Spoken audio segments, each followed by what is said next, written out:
Here's part of the proof that the missing, hidden, original 13th Amendment really happened and is still really law in the United States.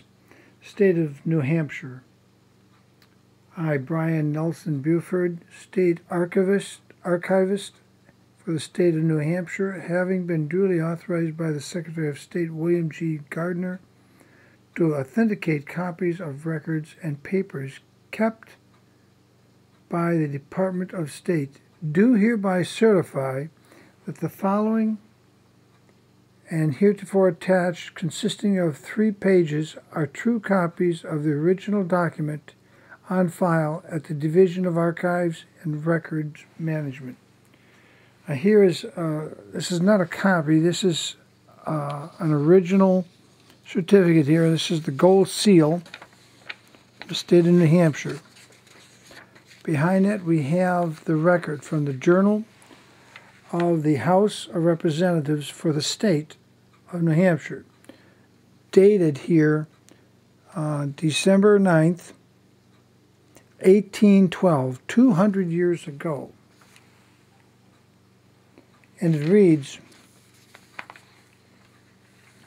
here very easily, Journal of the House.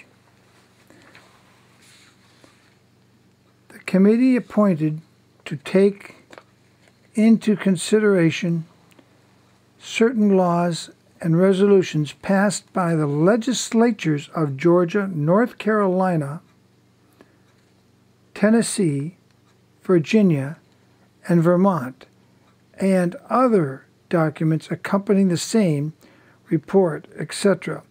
The resolves exhibited here, the resolves exhibited, and they further reported that it is, in their opinion,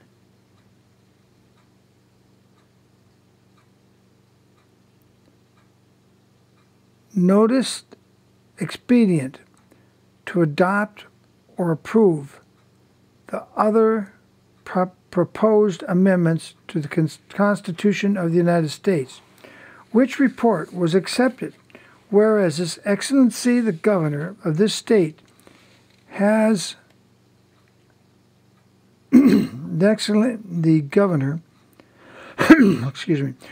the Excellency the Governor of this state has laid before the General Court a resolution passed by the Congress of the United States in the words following, to wit, resolved by the Senate and the House of Representatives of the United States of America in Congress assembled, 2/3 of both houses occurring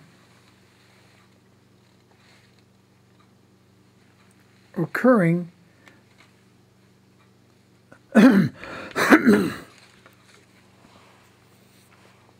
here again you see the date, December 9th, 1812.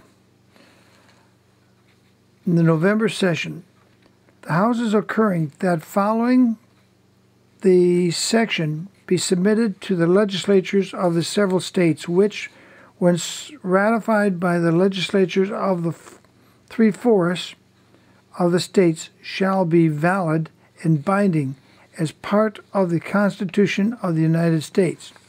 If any citizen of the United States shall accept, claim, receive, or retain any title of nobility or honor, or shall, without the consent of Congress, accept and retain any present, pension, office, or emolument of any kind whatever from any emperor, king, prince, or foreign power, such person shall cease to be a citizen of the United States and shall be incapable of holding any office of the trust of the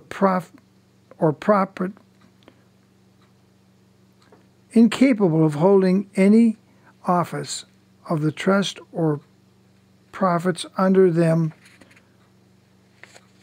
or either of them. Therefore, resolved by the Senate and the House of Representatives in General Court convened that the foregoing amendment proposed by Congress to the Constitution of the United States be, and the same is hereby, on the part of this state, agreed to, ratified, and confirmed, and be it further resolved that His Excellency the Governor be requested to transmit copies of the foregoing resolution to the President of the Senate and the Speaker of the House of Representatives in the United States, and to each of our senators and representatives in Congress, and to each of the governors of the several states. Voted that Messrs. Pate, J. Shepard, and Dami, with such as the Senate, might be joined in a committee to consider the petition of David Atwood and others praying for a 3-cent tax on each, and etc., etc. And then it goes on to another thing. But on the back of these, we have the statement in red ink. I do hereby certify the copy of this sheet and the copy of the original document and file at the Division of Archives and Records Management, State of New Hampshire, January 12th, and it's signed here by Brian Nelson Buford.